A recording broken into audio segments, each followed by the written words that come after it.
It was our largest trade show last year. And for that reason, we actually moved to a larger venue. And this 40,000 square foot showroom is going to be completely decked out for CineShow.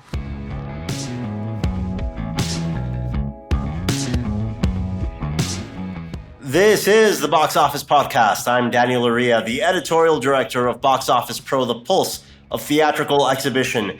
Here this week with my colleague and co-host Chad Kennerk from Box Office Pro. And in this week's episode, we will be recapping some of the biggest news stories in the world of exhibition, forecasting the opening weekend of Fantastic Four at the domestic box office, and in our feature segment, my colleague Rebecca Pahle interviews from CineShow two of the organizers, Joel Davis, who also works at Premier Cinemas, an executive over there in the exhibition side of the equation, and our show organizer for many years now, Diane Feffer, making her comeback to this podcast. Everything you need to know about that convention coming up in Dallas, Texas at the end of August. One of my favorite events to attend here on the calendar.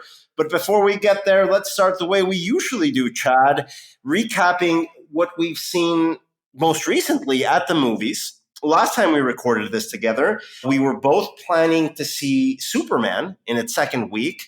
I hope your screening went off smoothly because I'll tell you about mine in a second. Yeah, I think mine went a little more smoothly than yours did.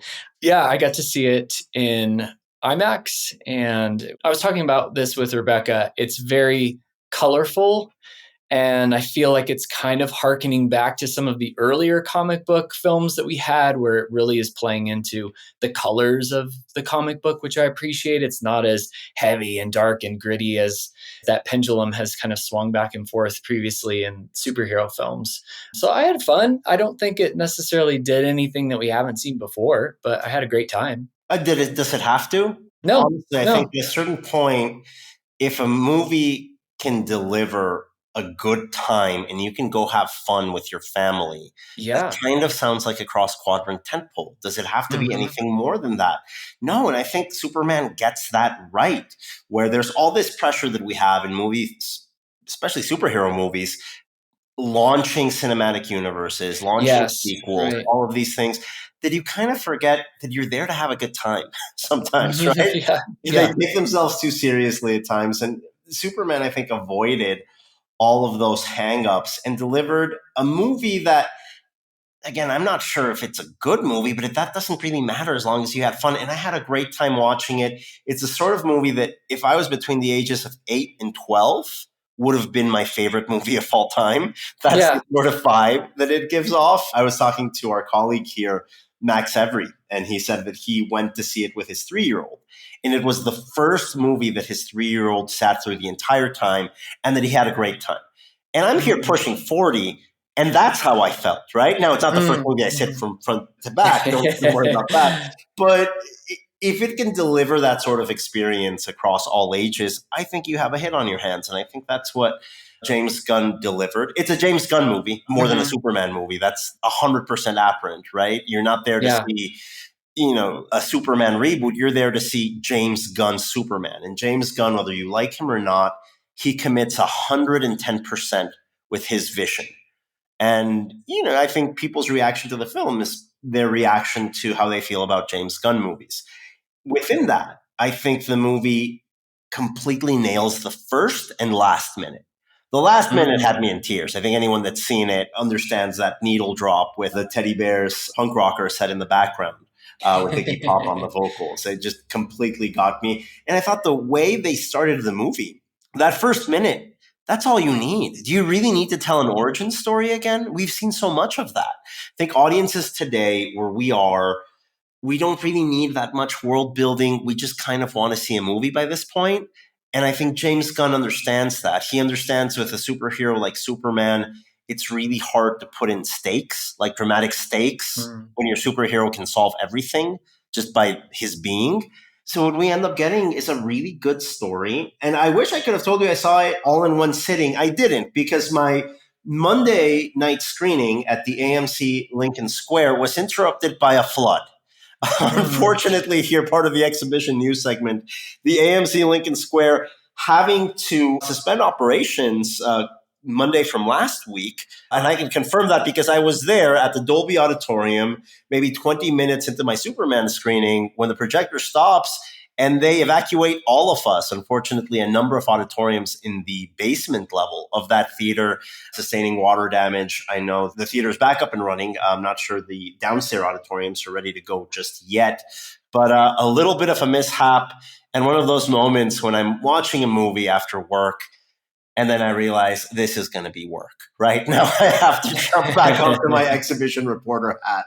But a twist there. I did finish it eventually. I'm in Mexico right now visiting family, and I cut it over at the Cinépolis VIP Esfera here in Querétaro, not too far from where my parents live. A great movie-going experience, a great summer movie, I felt. It's a great film to see in the summer. It's a great time. It has a wide demographic. It checks a lot of boxes. Yeah, I'm really happy for that.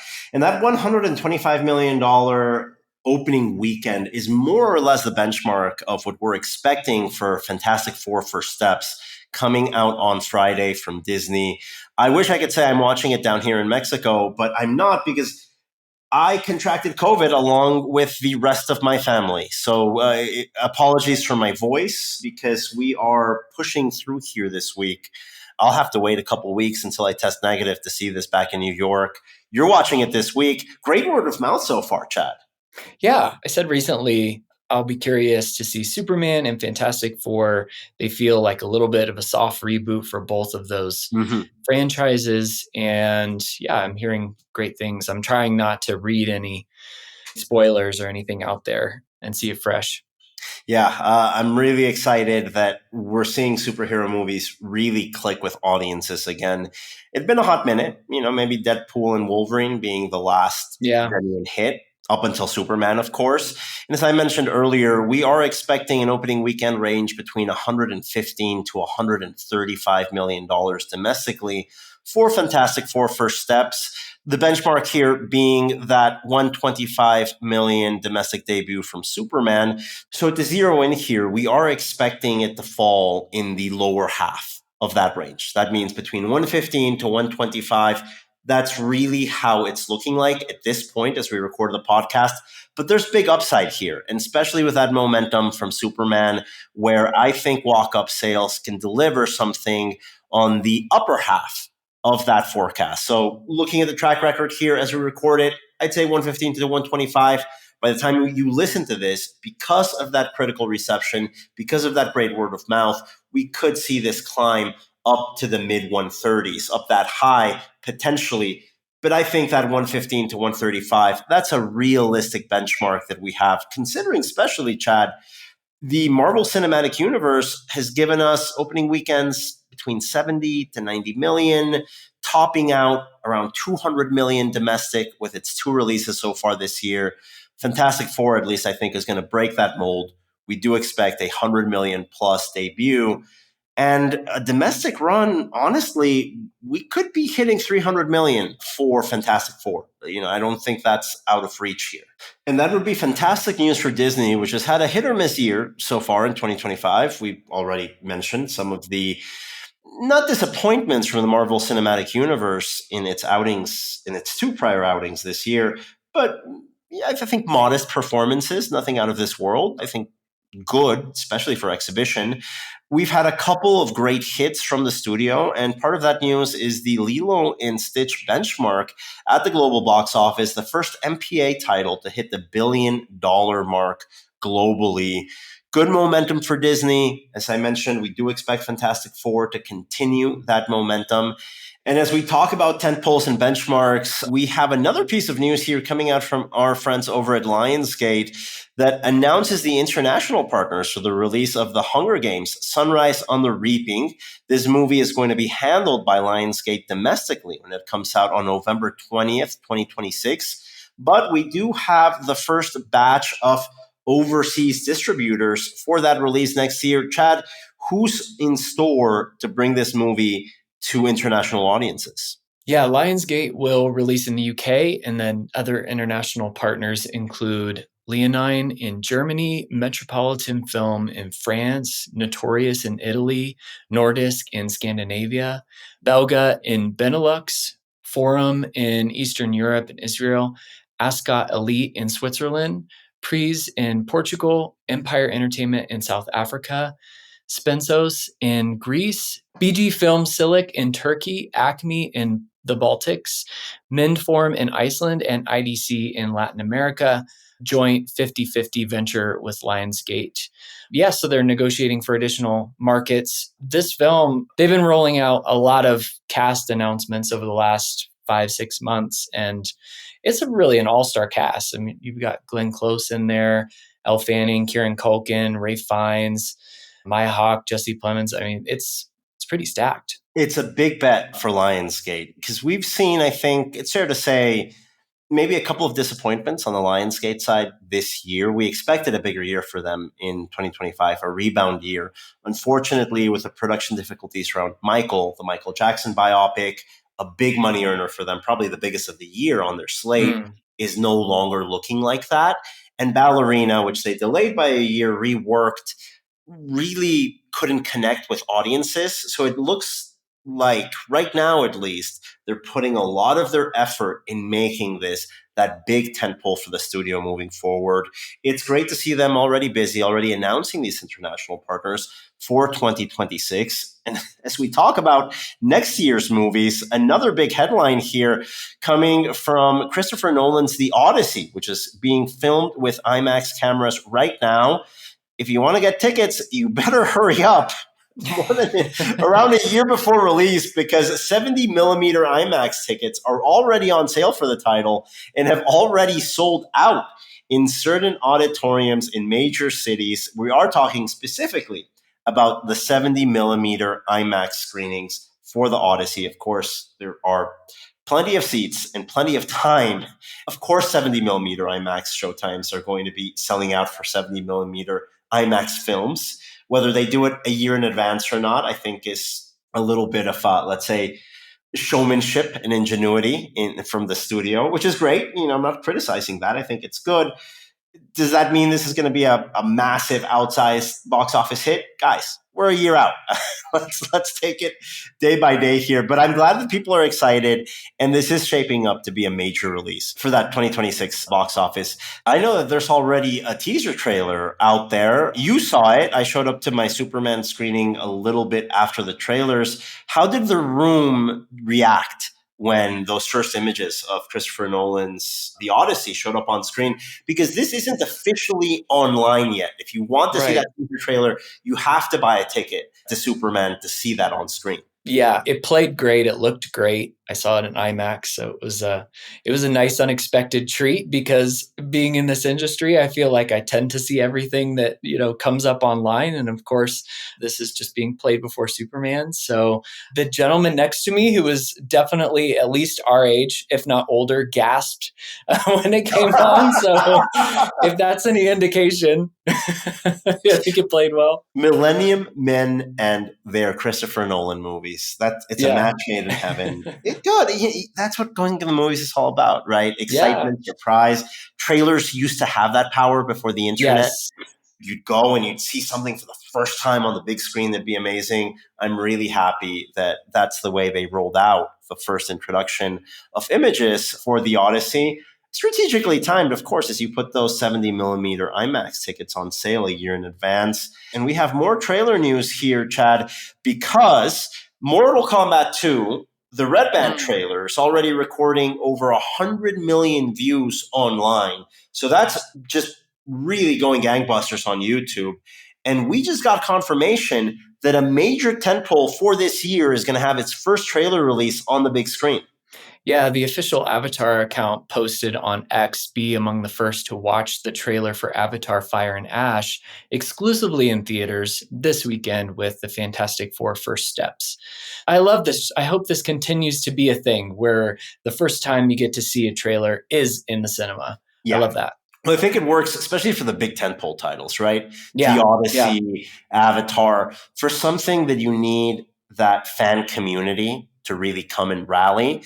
what Warner Brothers did with that Red Band Mortal Kombat 2 trailer makes sense. Listen, it's an R-rated movie based on a violent video game. That's not really a $100 million opening weekend, right? Might not be a $100 million movie at all. But that doesn't mean you can't start activating and engaging with these fan communities online. So I think you're seeing that balance where, yes, Odyssey exclusive in theaters, Avatar exclusive in theaters, you get that sense of discovery, of wonder. And then for something a little bit more niche, don't forget about the fans. Give them something to celebrate. Red Band trailers aren't really, let's say, a mass consumption thing. They're violent by definition. You've got the fan communities there. It really just seems like there's great momentum.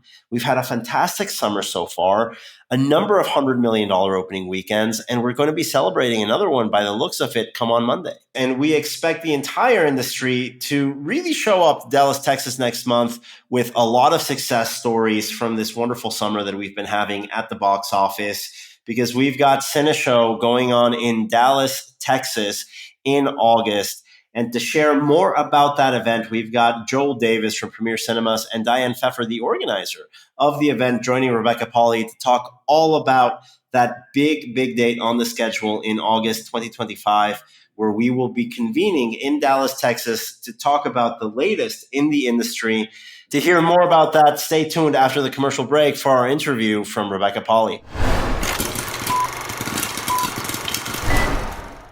Imagine a world where your cinema's digital experience is as unforgettable as the movies you show. At Box Office, we strive to make that world a reality. We offer innovative solutions like custom-built websites, mobile apps, and user-friendly ticketing pages, crafted to meet the unique needs of cinemas. It's all about enhancing customer loyalty and making booking a breeze. Take your cinema's online experience to the next level with Boost. Contact us today at sales@boxoffice.com to learn more.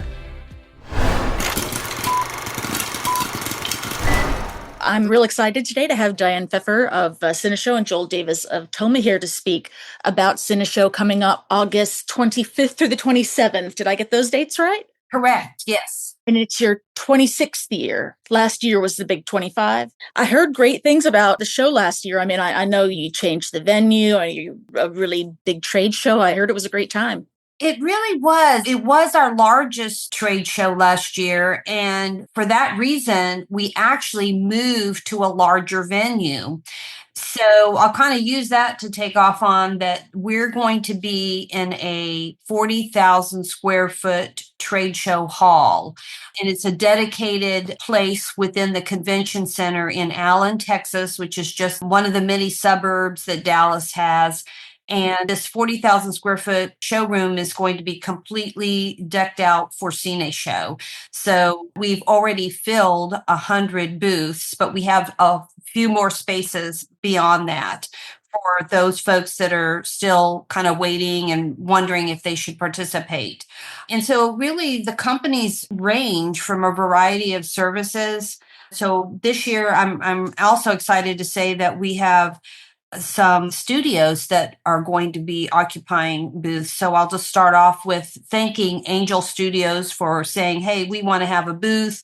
And in that booth, we're going to be able to meet one-on-one with movie theater owners, converse, answer any questions they may have. So that's going to be a nice forum, right? People can just have direct FaceTime with Angel Studios, but also we want to thank Amazon, MGM for also stepping up and saying, hey, we want to be a part of your show. And they've already sent some wonderful selfie lights to put in everybody's goodie bags. And our goodie bags are actually being sponsored by GDC. So we want to also thank them because we need a bag to carry all the good stuff around. So, where people can see all of the participating companies is on our home page, which is CineShow.org. So it's the name of the show, CineShow.org. And obviously we're .org because this show is produced by Toma, Theater Owners of Mid-America. And a lot of times we need a sort of refresher on, well, who is Toma and what states are in Toma? So there's 7 states, right? So, if you want to kind of look at Texas, the big state, and then just say we're flanked by the states that touch us as far as who is a member of TOMA. And so that would be, Oklahoma, Arkansas, Louisiana, Mississippi, then on the other side, Kansas and Missouri, and then of course Texas. So those are the states that our membership comes from. But what's really interesting is that there are people that attend CineShow that are not specifically TOMA members, that are not in the states that represent TOMA.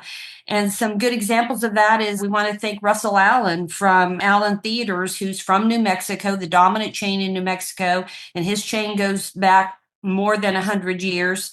And we want to thank folks like Ashbury Cinemas from Gulf Breeze, Florida, who just signed up, a few days ago. Also, Curtis Cresswell from Decatur, Texas. And if you want to go really far down, I love the sound of this town, Beeville, Texas. Beeville. That exactly. And that's called Rio Entertainment. So that's very far south in Texas. So really folks come from all over. It's open to anyone, and that's very visible on the home site of our page. Things, in terms of just the industry, I feel like things that start in Texas, start kind of in that middle America area, do tend to radiate outwards, whether that's, dine-in or the location-based entertainment. You can really see where the whole industry is going, I think, from what's a CineShow. Joel, as someone who's with TOMA, and then on the exhibitor side, you're with Premier Cinema, so you're kind of at it from the exhibitor perspective, the trade association perspective. How's the year been so far for you guys, and what's some of the programming that you're looking forward to this year? We've had a really good summer. The start of the summer is really put the business back on track. It's making exhibitors feel really good about the industry, what we do with our exhibitor partners that are out there. So it's been a great summer, and I think it'll continue. And we'll have a nice celebration here at CineShow. And hitting on what Diane said, that CineShow has really grown, over the last 26 years, not just to be a regional show, but really a nation show.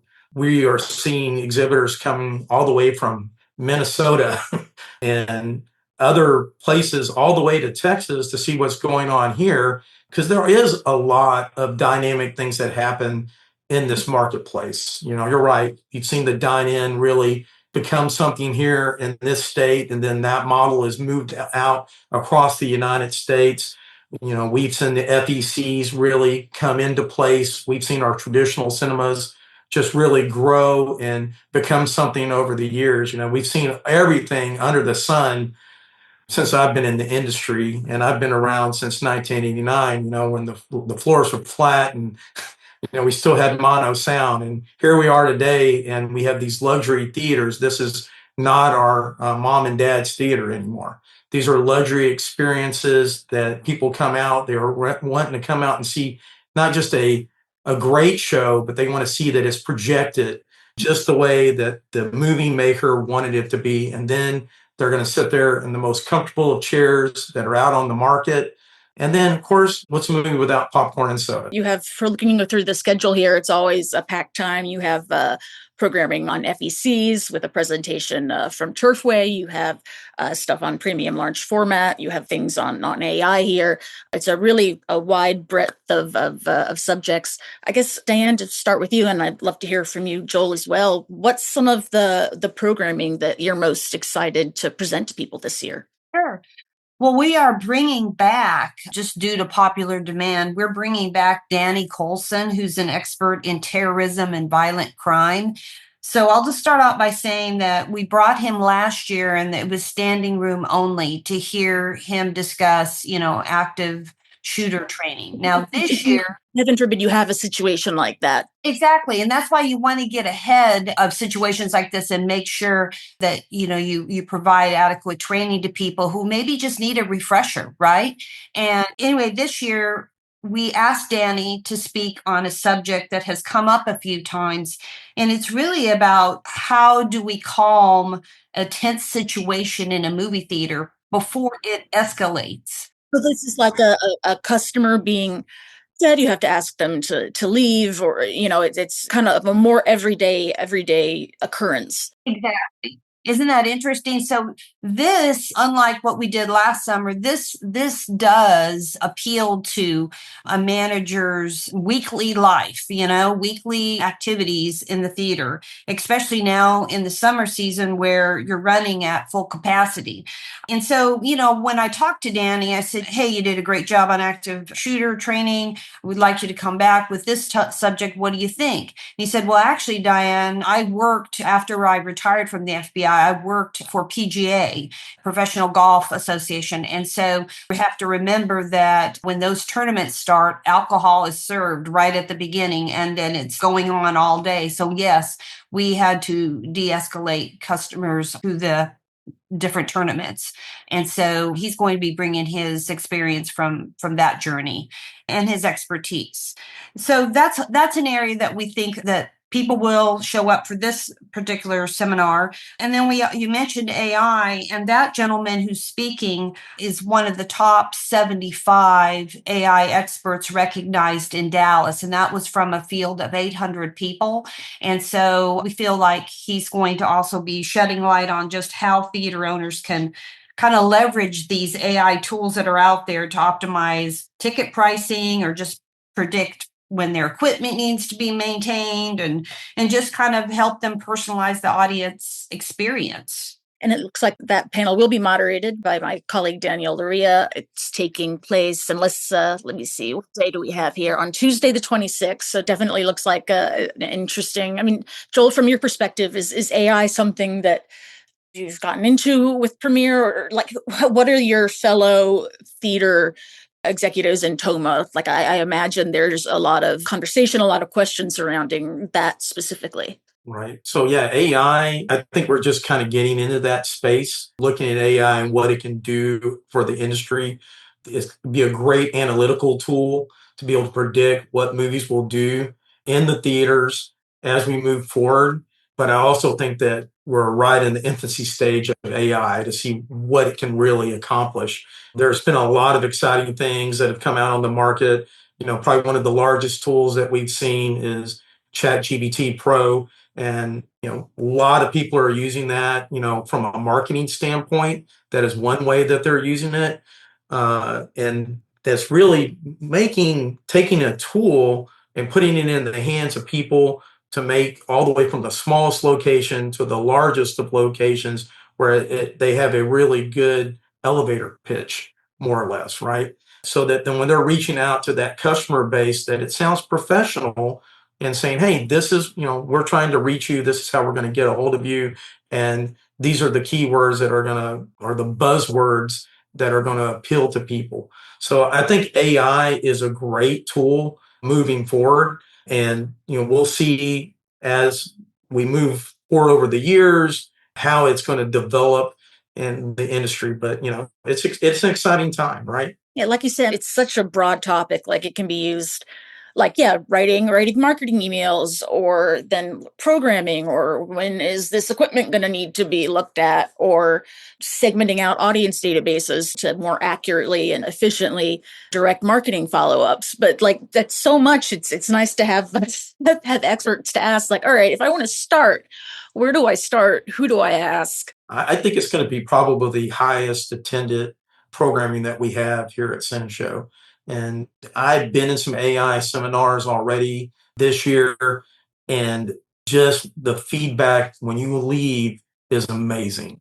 And you're right, you've hit on all what it can do, what it can predict as far as projection goes, when this equipment's going to fail, when we need a part that needs to come in. That way you can stay ahead of the curve. And these things are going to be monumental as we move forward in our industry. Learning is why you come to CineShow. You want to know best practices. You want to definitely interact with other folks at our seminars and eating lunch and networking, because you can also, through other people, learn something you didn't know. But it does start with the programming. But then also, you guys also mentioned something about, how cinema is experiential now. And I do want to highlight this year seems to be the year that we have more action oriented systems, products, such as D-Box has just entered our trade show. They're going to be there. Gel Blaster out of California, they're going to be there. And Luma 4D, they're also going to be a panelist as well as, have a large exhibit of their seating that moves.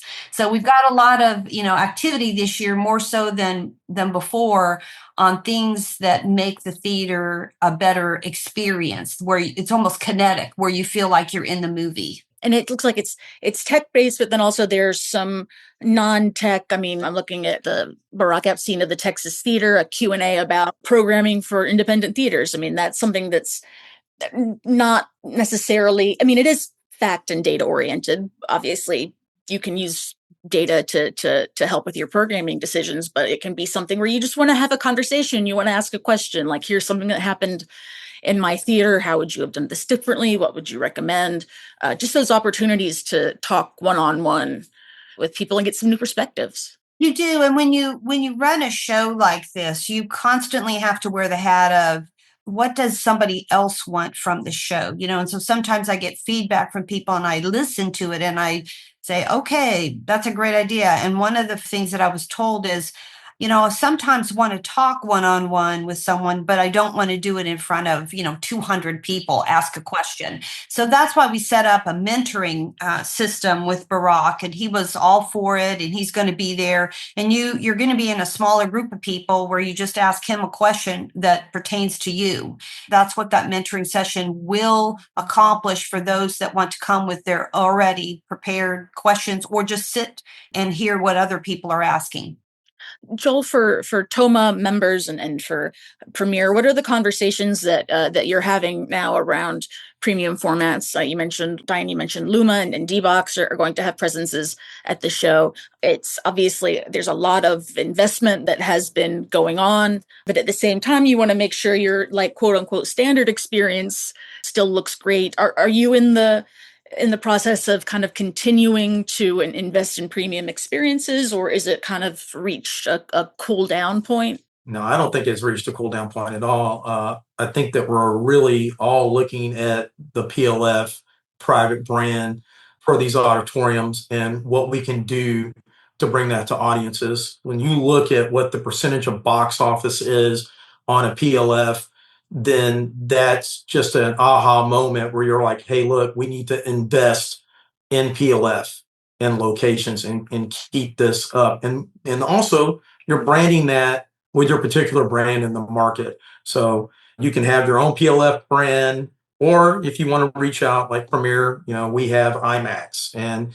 that is the mother of PLF, right? So that's what brings audiences out, and they want to see that movie on the largest screen that they can, and they want to hear it in the best sound, and they want to sit in the best chair when they're watching that movie, and they want to get the best experience they can when they're coming to the theater.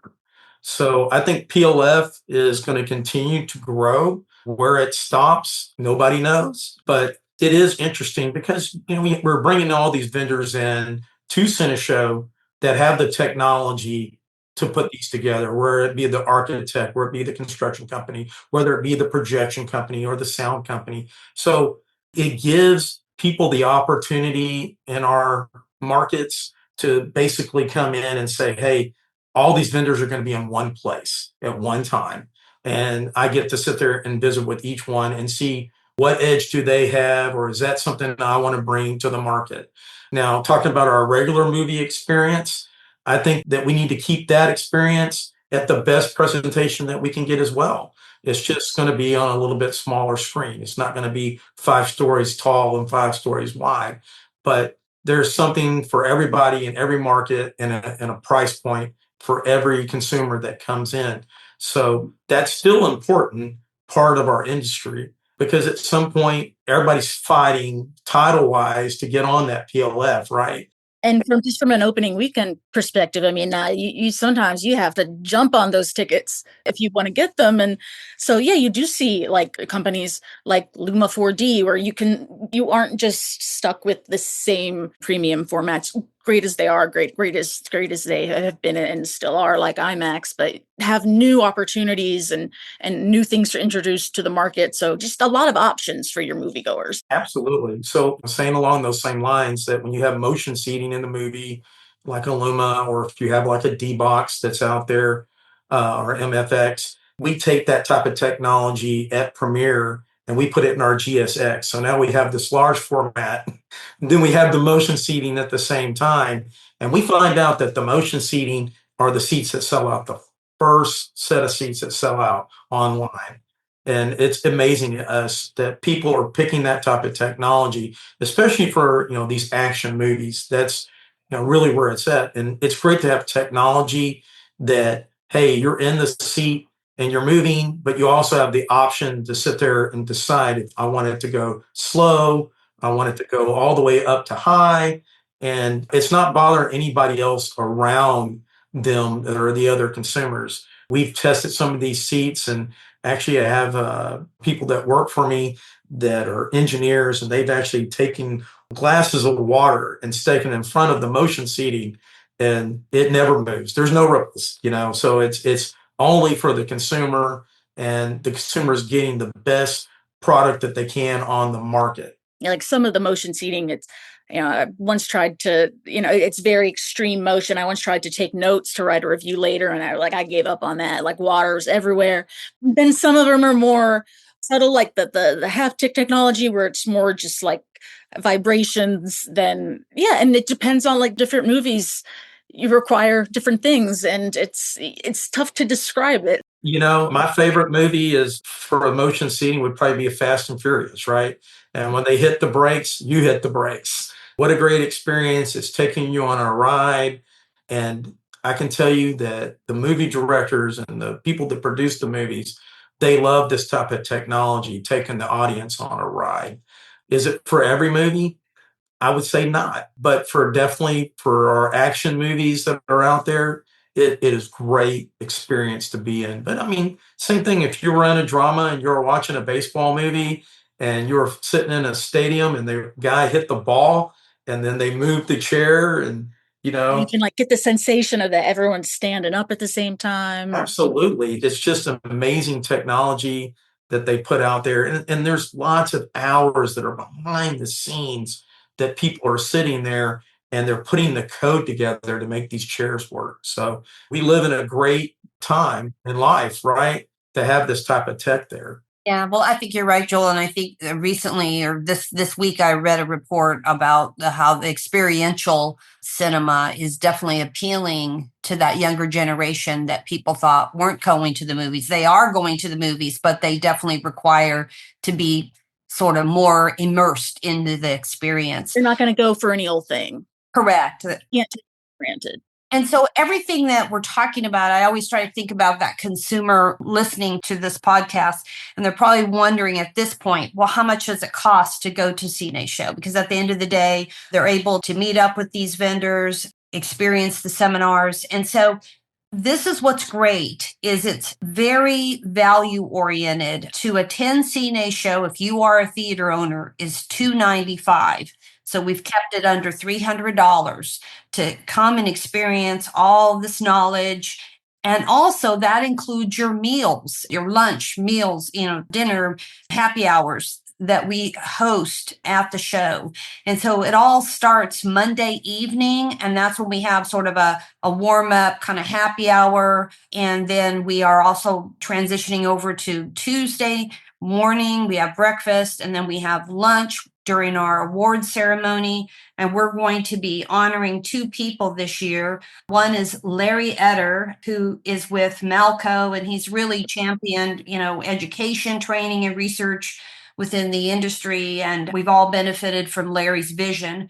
And then Tim Patton is going to also receive an award, and he is president of Cinema Service Company, and he's going to be honored for his years, actually a couple of decades of generating interest from studios to participate at CineShow. It was actually a vendor. I think it was Jeff Kaplan with Sharp, who said to me, Diane, we were sitting around one day and just trying to describe CineShow to people, and we came up with the word value proposition. And I said, oh, that's interesting. He goes, yeah, because, when we make decisions to go to shows, we know there's going to be an investment by participating at CineShow. And that's what I want people to take away from this podcast, is it will be worth your time and your investment to attend CineShow. Like, it's a big event, it's a Texas-sized event, but you're still very intentional in making sure that there are those opportunities for you to have those one-on-one conversations. What are some of the offsites that you have planned for this year? Well, we're driving just down the road. I mean, we offer a shuttle to do that. I think it's like 2 miles, maybe 1.8 miles down the road, there's a pin stack. And so there, some of our vendors at CineShow, you can see a broader array of their equipment or their services at pin stack. Now, pin stack is an entertainment center. It's an entertainment center that offers bowling, laser tag, the arcade games, and a few other amenities. But I was thinking in terms of who all will be at our show, that you'll also see a larger array of their product. And I guess who comes to mind is Brunswick because of the bowling. So you can get a feel for everything that Brunswick offers, not just in the booth at CineShow, but at Pinstack. And then the same thing with gold medal products. And I believe Betson. Betson also has a representative. Their products are represented within the 4 walls of Pinstack. So we're going to do that. We usually do an offsite, event because it kind of mixes it up for people, right? But you mentioned something really good, Rebecca, and that is that there's different touch points. If you're eating breakfast with someone, you're going to meet somebody different at lunch, and then you're going to be at a happy hour and you're going to have another opportunity. And this is for both theater owners and vendors. So vendors, are not just relegated to a booth and have to just meet people in their booth. If they come to CineShow, they're going to be having lots of opportunities to meet people in different places. So you mentioned CineShow.org. You intentionally make it a great ROI, return on investment. What's the timeline in terms of, can people register right up to the show? For people who are maybe still on the fence, maybe someone's lives close by and wants to go check it out. What are the options maybe for some of the late registrants? They can still go?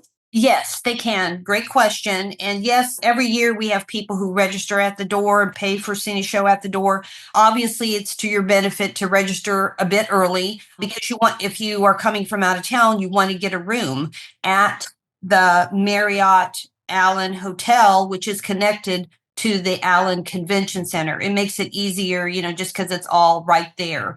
So I would say that first thing is go to CineShow.org. Register for CineShow, but also register for a room at the Marriott Hotel. And that pricing is $165 a night at the Marriott. That's a show rate. So you get that show rate by going to our homepage, clicking on the hotel tab. Then when you get to the hotel page, it'll say book your room now. And you just click that button. That takes you into the hotel portal and you get that $165 price for the room rate. And then the week of the show hits, and you just running around like crazy. I admire you very much for what you're able to pull off. Yeah, we try to hire vendors. When I say hire vendors, there's other people in the background, such as the people who build our booths. And this gentleman, I found him on my own the first year I was here. And I really liked that he brought extra signage to the convention, because invariably you're going to misspell someone's company name, right? It just happens. It's life. But he comes equipped to repair things that need repairing, like a sign has to be changed to the correct spelling, that sort of thing. And he brings extra things that people think they don't want until they get to the convention, and then think, oh, I want extra carpet. I want an upgraded chair. So he brings other things with him. And yeah, we try to make it as seamless as possible. if you don't like your space, we can move you. But really, I even go through that with people. And I want to actually give a shout out to Amy Dolhanty, who's with Redemption Plus, and she is the person that created our CAD drawing. So it, like I said, it really is a lot of people helping to put this show on. But thank you, Amy. And you can see our map on CineShow.org. Just click on trade show map, the button, and then Amy's map that she did for us is right there for you. And you can see, the legend, list out who is in which booth. But if you give me a call directly, and my number is on the website, on the contact page, and just connect with me and I can tell you what booths are open. And as far as movie theater owners, many of them just call me directly anyway, or they'll just, register to attend. And then I'll always reply back, hey, thanks for your order. Do you have any questions? It's a really friendly show. It's a well-organized show. I mean, I'm coming from the Northeast, from up in New York. And as someone who doesn't live in Texas, I felt like I got a whole lot out of it. I mean, it feels very much a regional, but beyond a regional as well. So it's a really, really great show. And I might have to trip Daniel down a flight of stairs or something so I get to go and see. Well, yeah, and I want to thank you, Rebecca, because that was a couple of years ago. But see, that's an example. As you and I together, we said let's have a seminar on. It was a panel discussion actually on anime. Yeah, like what are some of these things that people want to know about? Yes, exactly. And we were the first ones to do it. And that's because I thought somebody's got to start talking about anime. It's so big and it's out there. And I happen to have a 21-year-old son and I knew he was interested in it. So, and I had been to some anime conferences. I'm like, why are we not talking about this? So yeah, look forward to doing more of those innovative seminars together. And that was Joel Davis and Diane Feffer talking about CineShow with my colleague Rebecca Pahle. Earlier, you heard from my other colleague, Chad Kennerk. And on behalf of myself, Daniel Loria, and everybody here at Box Office Pro, thank you again for listening. We'll be back with another episode of the Box Office Podcast next Thursday. We'll be celebrating our 300th episode with over 300,000 podcast downloads. A huge thank you to our audience worldwide for supporting us. This show is produced by Box Office Pro in collaboration with the Box Office Company and Record Edit Podcast. We'll talk to you again next week.